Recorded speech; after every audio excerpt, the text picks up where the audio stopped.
NEET தேர்வு முடிவுகளை வெளியிடுவதற்கு இடைக்கால தடை விதித்து உயர்நீதிமன்றத்தின் மதுரை கிளை உத்தரவிட்டிருக்கிறது. திருச்சியை சேர்ந்த மலர் என்பவர் தொடர்ந்திருந்த வழக்கில் இந்த உத்தரவை பிறப்பித்திருக்கிறது. அந்த மனுதாரர் குறிப்பிட்டிருந்த மிக முக்கியமான விஷயங்கள், ஒரே மாதிரியான வினாத்தாள்களை கொண்டு இந்த தேர்வானது நடத்தப்படவில்லை. எனவே இது தேசம் முழுவதிலும் நடத்தப்படுகின்ற ஒரு பொதுத் தேர்வாக இருக்க முடியாது என்று மனுதாரர் கூறியிருந்தார். மிக முக்கியமாக தமிழ்நாட்டிற்குள்ளேயே கூட ஆங்கிலத்தில் தேர்வு எழுதியவர்களுக்கும் தமிழில் தேர்வு எழுதியவர்களுக்கும் வினாத்தாட்களில் வித்தியாசங்கள் இருந்தன.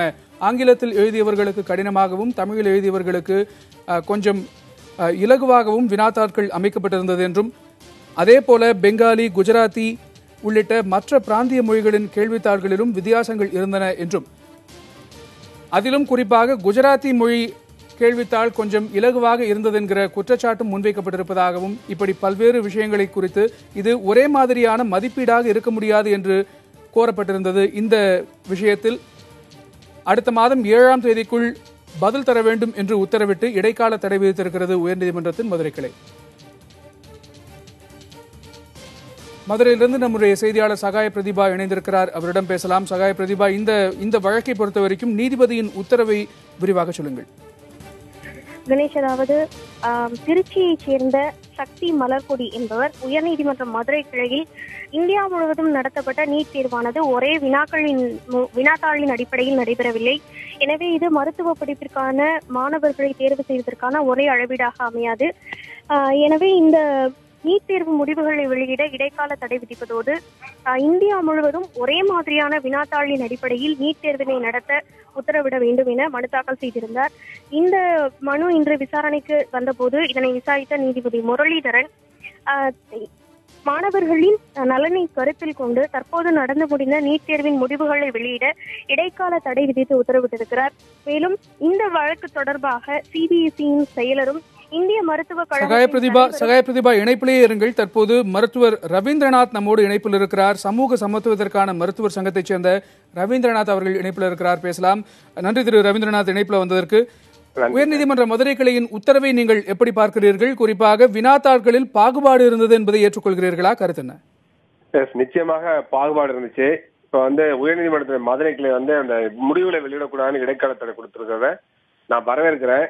ஏன்னு சொல், நாடு முழுவதும் ஒரே நுழைவுத் தேர்வு, ஒரே அளவுல மெரிட் லிஸ்ட், தகுதி எடுப்பு மாணவர் சேர்க்கன்னு சொல்லின்ற பொழுது மாணவர்களுக்கு ஒரே கொஸ்டின் பேப்பர் தான் கொடுத்துருக்கணும். வெவ்வேறு மொழிகள்ல மொழியாக்கம் மட்டும் தான் பண்ணிருக்கணும். ஆனா இங்க மொழியாக்கம் பண்றது பதிலாக வெவ்வேறு மொழிகள்ல கொஸ்டின் பேப்பர் வெவ்வேறா இருந்தது.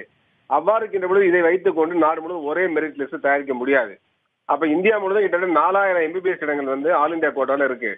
இப்ப இந்த ஆல் இந்தியா கோட்டால பாத்தீங்கன்னா வெவ்வேறு மாநிலங்கள்ல உள்ளவங்களுக்கு சம வாய்ப்பு கிடைக்கணும். அப்ப அந்த மெரிட் லிஸ்ட் அடிப்படையில் கிடைக்கும்னு சொன்னாங்க, ஒரே கொஸ்டின் பேப்பரா இருக்கணும். ஆனா இப்ப என்ன நடந்துச்சுனாக்க, குஜராத்தில உள்ளவங்களுக்கு ரொம்ப எளிமையான முறையிலையும் வங்க மொழியில் எழுதினவங்களுக்கு கடினமான முறையிலையும் இருந்திருக்குன்னு சொல்லி செய்தியெல்லாம் வருது. அதே போல தமிழ்நாட்டிலையும் கூட ஸ்டேட் போர்டில் எழுதினவங்களுக்கே வெவ்வேறு கொஸ்டின், தமிழ் எழுதினவங்களுக்கு வேற கொஸ்டின், ஆங்கிலத்தில் வேற கொஸ்டின் பேப்பர் கொடுத்துருக்காங்க. கர்நாடகத்துல மாறி இருக்கு. அது மாதிரி வெவ்வேறு மாநிலங்கள் மாறி இருக்கு. அப்புறம் வாரங்கள்ல பாத்தீங்கன்னா தெலுங்கு மொழியில மாணவர்களுக்கு தேர்வு எழுதுற மாணவர்களுக்கு பாத்தீங்கன்னா அங்க ஹிந்தி கொஸ்டின் பேப்பர் கொடுத்துருக்காங்க.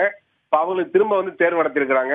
அவ்வாறு இருக்கின்ற பொழுது இது மிகப்பெரிய அளவுக்கு ஒரு சமநிலை இல்லாத இதுதான் உருவாக்கும், ஏற்றத்தாழ்வு உருவாக்கும். அப்ப அந்த அடிப்படையில மதுரை உயர்நீதிமன்றம் இந்த இடைக்கால தடை கொடுத்து வரவேற்கிறேன். அதே சமயத்துல மீண்டும் இந்த நுழைவுத்தேர்வு, நீட் நுழைவுத்தேர்வு திரும்ப நடத்த வேண்டும். அதுக்கடுத்து வச்ச விஷயம் என்னன்னாக்க, தமிழ்நாடு அரசுடைய கட்டுப்பாட்டுல உள்ள இளநிலை, முதுநிலை, உயர் சிறப்பு மருத்துவ இடங்களுக்கு நீட் நுழைவுத்தேர்வு விலக்கு கொடுக்கணும். இப்ப தமிழ்நாடு சட்டமன்றத்தில் நிறைவேற்றப்பட்ட 2 மசோதாக்கள், ஒன்னு இளநிலை மருத்துவக் கல்வி மாணவர் சேர்க்கைக்காகவும் மற்றொன்று முதுநிலை மருத்துவக் கல்வி மாணவர் சேர்க்கையாகவும் நிறைவேற்றப்பட்டது ஏகமனதாக. அந்த மசோதாக்களுக்கு குடியரசுடைய ஒப்புதலை உடனடியாக மத்திய அரசு பெற்றுக் கொடுக்க. அது பற்றி முதலமைச்சர் எடப்பாடி பழனிசாமி பிரதமரை மீண்டும் சந்தித்த போது கூட அது பற்றி வலியுறுத்தி இருக்கிறார். தற்போது இந்த மாதிரியான பாகுபாடுகள் இந்த முறை தேர்வில் இருந்ததற்கு என்ன காரணம் நினைக்கிறீங்க? இது திட்டமிட்டே செய்யப்பட்ட ஒரு சதியா தான் நம்ம பாக்குறோம். இதுல தவறுதெல்லாம் நடக்கல. ஏதோ ஒரு மாநில மொழியில மட்டும் கொஸ்டின் பேப்பர் மாறி இருந்தா அந்த மாதிரி கூட நினைக்கலாம். பல்வேறு மாநில மொழிகள்ல பல்வேறு கொஸ்டின் பேப்பர் இருந்ததுனால இதுல ஏதோ ஒரு சில ஸ்டேட்டுக்கு சாதகமாக கொஸ்டின் பேப்பர் தயாரிக்கப்பட்டு அந்த மாநில மாணவர்கள் ஆல் இந்தியா கோட்டாவிலையும் பிரைவேட் மெடிக்கல் காலேஜ் மேனேஜ்மெண்ட் கோட்டாலையும் டியூனிவர்சிட்டியிலும் அதிக இடங்களை பெற வேண்டிய நோக்கத்தோடு செய்யப்பட்டதாக கருதுகிறேன். அப்ப ஆல் இந்தியா லெவல்ல ஒரே மெரிட் லிஸ்ட், தகுதி எடுப்பில் மாணவர் செகண்ட் சொல்லிவிட்டு சில மாநில மாணவர்கள் பாதிக்கிற மாதிரியும் சில மாநில மாணவர்கள் பலனடைகிற மாதிரியான கொஸ்டின் பேப்பரை தயாரிச்சது நிச்சயமா பாரபட்ச போக்கு. இது ஒரு மிகப்பெரிய சதி திட்டம் தான் நான் கருதுறேன். இந்த விவகாரத்துல இதுவரைக்கும் இத்தனை குற்றச்சாட்டுகள் முன்வைக்கப்பட்டிருக்கும் போது இந்த விவகாரத்துல இதற்கு முன்பாக இந்த வழக்கு தொடர்வதற்கு முன்பாக சிபிஎஸ்இ இடமோ அல்லது மருத்துவ கவுன்சிலிடமோ நீங்கள் ஏதாவது கேள்விகளை முன்வைத்தீர்களா? அவர்கள் ஏதேனும் விளக்கங்களை தந்திருக்கிறார்களா? நிச்சயமாக தமிழக மாணவர்கள் எங்களை கான்டாக்ட் பண்ண மாணவர்கள் எல்லாருமே பாத்தீங்கன்னா நீங்க இண்டிவிஜுவல் கேண்டிடேட்ங்கிறாங்க எல்லாமே சிபிஎஸ்இ இமெயில் அனுப்பணும்னு சொன்னோம். இமெயில் எல்லாருமே அனுப்பிச்சிருக்காங்க. இதுவரை எந்த விதமான பதில் அளிக்கல. இன்னும் சொல்ல போனா குஜராத்துடைய கல்வி அமைச்சர் ஜவடேகர், மத்திய மனிதவள மேம்பாட்டுத்துறை அமைச்சர் ஜவடேகர் அவரே புகார் சொல்லியிருக்காரு இல்ல பாரபட்சம் அப்ப அவர் நடவடிக்கை எடுக்கிறேன்னு சொன்னாரு. எதுவுமே நடவடிக்கை எடுக்கல. சிபிஎஸ்இக்கு மத்திய அரசு விளக்கம் கேட்டிருக்கு, எப்படி வெவ்வேறு கொஸ்டின் பேப்பர் நீங்க கொடுத்தீங்கன்னு சொல்லிட்டு. அப்ப இதெல்லாம் நடந்திருக்கு. அப்ப வெவ்வேறு கொஸ்டின் பேப்பர் கொடுத்தது சம்பந்தமாக மத்திய அரசாங்கமே சிபிஎஸ்இ விளக்கம் கேட்டிருக்கிறப்ப நிச்சயமாக அது உண்மைன்னு தான் தெரியுது. அவ்வாறு இருக்கின்ற பொழுது இந்த மாதிரி ஒரே தேர்வு ஒரே மெரிட் லிஸ்ட் அப்படின்ற பொழுது வெவ்வேறு வினாத்தாளை வச்சு ஒரே மெரிட் லிஸ்ட் தயார் பண்ண முடியாது. அது பாரபட்சமானது. அது நிச்சயமா மாணவர்கள் மத்தியில குழப்பத்தை ஏற்றத்தானே உருவாக்கும். அப்ப ஒரு சமமான வாய்ப்பை கொடுக்காது. அப்ப அந்த அடிப்படையில இன்னைக்கு சிபிஎஸ்இ அது மறைமுகமாக ஏற்றுக்கொண்டதாக தான் நான் கருதுறேன். அதனால மதுரை உயர்நீதிமன்றம் சொன்ன அந்த தீர்ப்பை இடைக்கால தடை கொடுத்திருக்க வரவேற்கிறேன். அதனால அந்த தேர்வையை ரத்து செஞ்சுட்டு மீண்டும் தேர்வு நடத்த வேண்டும் என்பதுதான் எங்களுடைய நிலைப்பாடு. நன்றி திரு ரவீந்திரநாத், உங்களுடைய கருத்துக்களை தெரிவித்ததற்கு நன்றி. டாக்டர் ரெக்ஸ், மருத்துவர்கள் சங்கத்தை சார்ந்த டாக்டர் ரெக்ஸ் தற்போது தொலைபேசி வாயிலாக இணைப்பில் இருக்கிறார். அவரிடம் பேசலாம். டாக்டர் ரெக்ஸ், இந்த உத்தரவை நீங்கள் எப்படி பார்க்கிறீர்கள்? இது மீண்டும் மற்றும் ஒரு தேர்வை ஒரே மாதிரியான வினாத்தாளோடு நடத்த வேண்டும் என்கிற கோரிக்கையை நீங்கள் எப்படி பார்க்கிறீர்கள்? அதாவது முதல்ல இந்த நீட்டே இருக்கக்கூடாது. ஆனாலும் இப்போது ஒரு நிவாரணம் கூட சொல்ல முடியாது. அதை ஆனா வரவேற்கிறேன். இந்த நீட்டை தடை செய்ததே வரவேற்கிறேன். அதே நேரத்தில் இந்த நீட் எக்ஸாமே இந்த தரமாக நாங்கள் தரத்துக்காக நீட் கொண்டுறோன்றதுக்கே நீட் எக்ஸாமே தரமா இல்லை.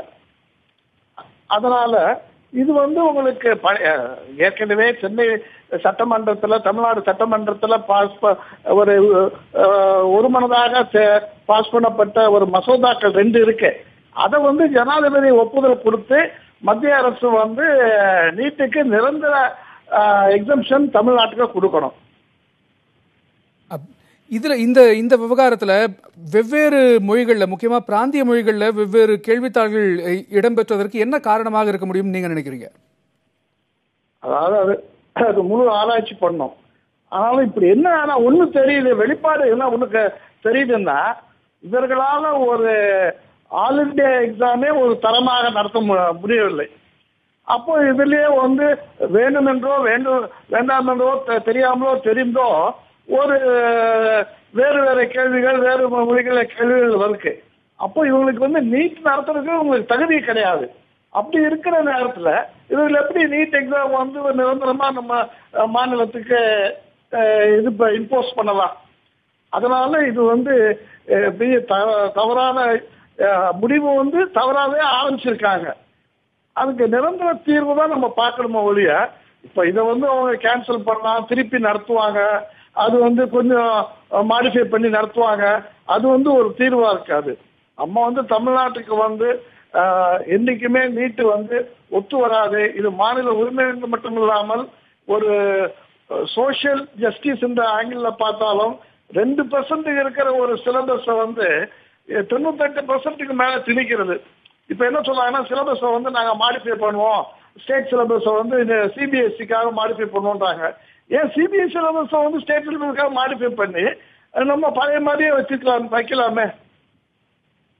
நன்றி டாக்டர் ரெக்ஸ், உங்களுடைய கருத்துக்களை பகிர்ந்து கொண்டதற்கு நன்றி. நன்றி.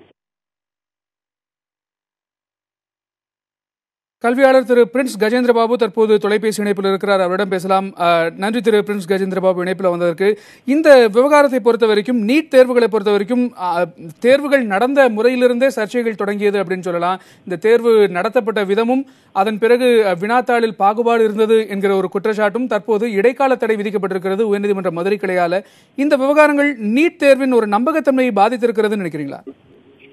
நீட் தேர்வு என்பதே ஒரு அரசமைப்பு சட்டத்துக்கு விரோதமான ஒரு தேர்வாகத்தான் நான் பார்க்கிறேன். காரணம் என்ன கேட்டா, ஒரு ஹையர் செகண்டரி மாணவன் +1 +2 2 ஆண்டு படித்து ஒரு மாநில அரசு தேர்வை நடத்தி ஒரு மதிப்பெண் சான்று கொடுத்தால் இந்தியாவில் இருக்கிற எந்த மாநில அரசும் நடத்தக்கூடிய +2 தேர்வு என்பது தகுதி கிடையாது என்று சொல்வது அது கூட்டாட்சி தத்துவத்துக்கும் ஜனநாயக மாண்புக்கும் விரோதமான செயல்.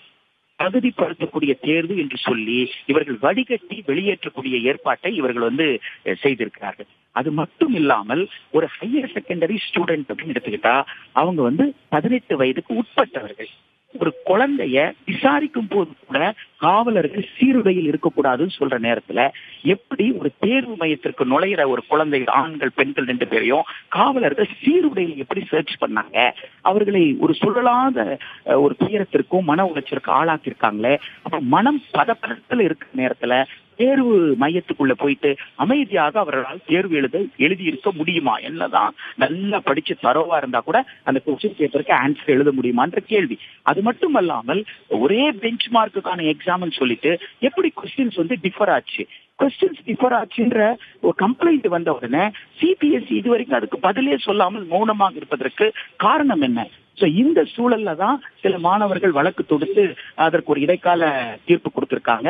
ஆனா நம்மை பொறுத்த வரைக்கும் மாநில அரசு நிறைவேற்றி இருக்கக்கூடிய சட்டத்திற்கு குடியரசுத் தலைவர் ஒப்புதல் கொடுக்கணும். ஏன்னா பார்லிமெண்டரி ஸ்டாண்டிங் கமிட்டி லோக்சபா ராஜ்யசபால தாக்கல் செய்த தன்னுடைய அறிக்கையில என்ன சொல்லியிருக்குன்னா, ஆல் இந்தியா காமன் எக்ஸாம விரும்பாத மாநிலங்களுக்கு விலக்கு கொடுக்கணும்னு சொல்லியிருக்கு. ஒரு பார்லிமெண்டரி ஸ்டாண்டிங் கமிட்டியே அப்படி சொல்லியிருக்கும் பொழுது அதையும் மீறி குடியரசுத் தலைவர் ஒப்புதல் தமிழ்நாட்டுக்கு கொடுக்கலன்னு சொல்றது வருத்தம் தரக்கூடியது. எனவே இந்த தீர்ப்பு, இந்த இடைக்கால தீர்ப்பு, இந்த சூழலை தமிழ்நாடு அரசு சாதகமாக பயன்படுத்தி கொண்டு இந்திய அரசிடம் வலுவாக தன் வாதத்தை வைத்து அந்த 2 மசோதாக்கும் அவங்க விலக்கு கோரணும். இதுல மேனேஜ்மெண்ட் சீட்டுக்கு இவங்க நீட் எழுத வேண்டிய கட்டாயம் இருக்கு. எனவே மேனேஜ்மெண்ட் சீட்டு ஆல் இந்தியா கோட்டா 15%க்கு அந்த மாணவர்களுக்கு நியாயமான ஒரு முடிவு இந்த நீதிமன்றத்தின் மூலமாக கிடைக்கணும். நம்முடைய கல்வி பிரிவு செய்தியாளர் அபிநயா இனி ஒரு சில கேள்விகளை உங்களிடம் முன்வைப்பார். திரு பிரின்ஸ் கஜேந்திர பாபு, அபிநயா உங்களிடம். நன்றி கணேஷ். திரு பிரின்ஸ் கஜேந்திர பாபு, இந்த கூட்டாட்சி தத்துவத்திற்கு எதிரான ஒரு விஷயமாக இந்த நீட் தேர்வு பார்க்கப்பட்ட சூழலில் வினாத்தாள்களிலும் இது போன்ற ஒரு வேறுபாடு இருப்பதை நீங்க எப்படி பாக்குறீங்க? அதாவது கூட்டாட்சி தத்துவத்தின் அடிப்படையில மாநில அரசிற்கு ஒரு அண்டர் கிராஜுவேட்டுக்கு போறதுக்கு உண்டான குவாலிபிகேஷனை டிசைட் பண்ணக்கூட அதிகாரம் இருக்கு. இது உச்ச நீதிமன்றம் பல வழக்குல சொல்லி இருக்கு. பெடரல் ஸ்ட்ரக்சர் என்பது கான்ஸ்டிடியூஷனுடைய அடிப்படை கட்டமைப்பு, பேசிக் ஸ்ட்ரக்சர். அதை பாராளுமன்றத்தில் எவ்வளவு பெரிய பலம் இருந்தாலும் அதை மாற்ற முடியாது என்று 1973 கேஷ்வானந்த பாரதி வழக்குல 12 நீதிபதிகள் கொண்ட அமர்வு என்பது சொல்லியிருக்கு. இந்த சூழல்ல இந்த தேர்வு கட்டாயப்படுத்தப்பட்டது, திணிக்கப்பட்டது என்கின்ற சூழல்லாம் இருக்கிற நேரத்துல ஒவ்வொரு மாநிலத்திற்கும் ஒவ்வொரு மாதிரியான பாட கேள்வித்தாள் வந்திருக்குன்னு சொல்றாங்க. தமிழ்நாட்டுக்குள்ளேயே தமிழ்ல ஒண்ணு, இங்கிலீஷ்ல ஒண்ணு இருக்குன்னு சொல்றாங்க. அப்ப இதற்கெல்லாம் சிபிஎஸ்இ ஏன் மௌனம் சாதிக்கிறது? அப்ப ஏதோ ஒரு தவறு நடந்திருக்கு என்பது நமக்கு வெளிப்படையாக தெரிகிறது. எனவே இந்த சூழல்ல இந்த இடைக்கால தடை என்பது ஒரு நியாயமான விஷயம்தான். மேனேஜ்மெண்ட் சீட்டு ஆல் இந்தியா 15% கோட்டாக்கு இருக்கக்கூடிய மாணவர்களுக்கு செய்ய வேண்டிய நியாயத்தை சிபிஎஸ்இ செய்யணும். தமிழ்நாடு அரசு சீட்டை பொறுத்த வரைக்கும் குடியரசுத் தலைவர் ஒப்புதல் கொடுப்பது மட்டும்தான் ஒரு நியாயத்தை வழங்கக்கூடிய விஷயமாக நான் பார்க்கிறேன். இந்த வினாத்தாளில் வேறுபாடு என்ற விஷயத்தில் சிபிஎஸ்இ பதிலளிக்கவில்லை என்ற ஒரு குற்றச்சாட்டு முன்வைக்கப்படக்கூடிய சூழல்ல இதுல தமிழக அரசோ மருத்துவ கல்வி சுகாதாரத்துறையோ என்ன மாதிரியான நடவடிக்கைகள்லயே செயல்பாடுகள்ல ஈடுபடணும்னு நினைக்கிறீங்க? அதாவது பக்கத்துல இருக்கிற கேரள மாநிலத்துல குறைந்தபட்சம் மனித உரிமை ஆணையம் நோட்டீஸ் கொடுக்கறதுக்கு சில பேர் சஸ்பெண்ட் பண்ணியிருக்கிறாங்க. தமிழ்நாட்டுல எந்த வருத்தத்தையும் கவலையையும் அரசே தெரிவிக்காம இருக்கிறது ரொம்ப வேதனையை கொடுக்குது. அந்த கேள்வித்தாள்களை சுகாதாரத்துறையும் கல்வித்துறையும் ஆய்வு செய்யணும். தன்னுடைய கருத்தையும் இந்த வழக்குல தமிழ்நாடு அரசு தெரிவிப்பது சரியாக இருக்கும் என்று நான் நினைக்கிறேன். அது தமிழக அரசுடைய ஒரு உந்துதல், ஒரு புஷ் என்பது மத்திய அரசுக்கு கொடுக்கப்பட வேண்டும் என்ற ஒரு விஷயத்தை முன்வைத்திருக்கிறீர்கள். அது மட்டுமல்லாமல் இந்த சட்ட மசோதாவிற்கான ஒப்புதல் பெறக்கூடிய அந்த நடவடிக்கையையும் தமிழக அரசு விரைவுபடுத்த வேண்டும் என்ற ஒரு விஷயத்தையும் பதிவு செய்திருக்கிறீர்கள்.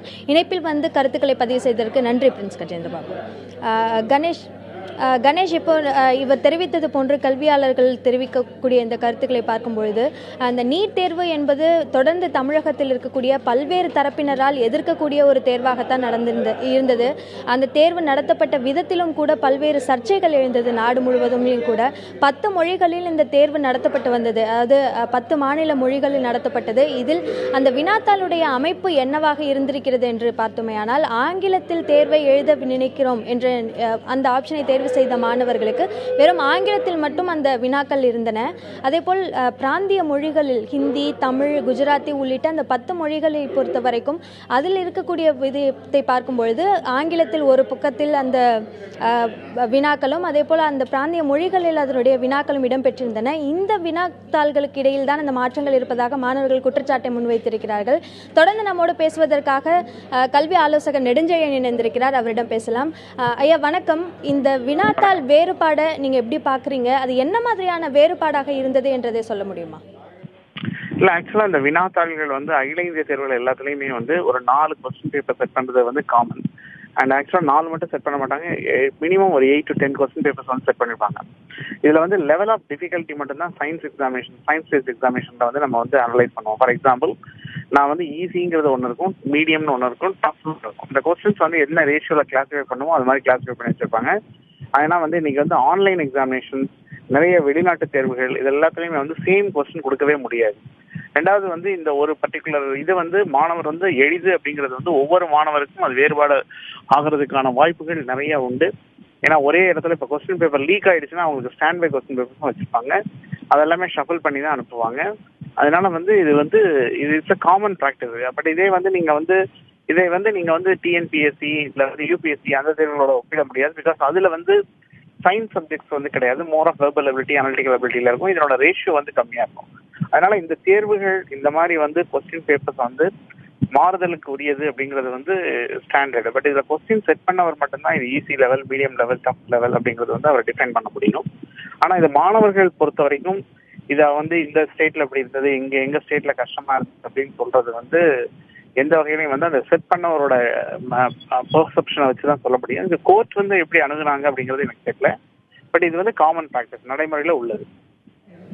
வினாத்தாளை அமைப்பதிலேயே இருக்கக்கூடிய நடைமுறை தான் பின்பற்றப்பட்டிருக்க வாய்ப்பு இருக்கிறது என்ற ஒரு தகவலை தெரிவித்திருக்கிறீர்கள். இணைப்பில் உங்களுடைய கருத்துக்களை பகிர்ந்து கொண்டதற்கு நன்றி திரு நெடுஞ்செழியன்.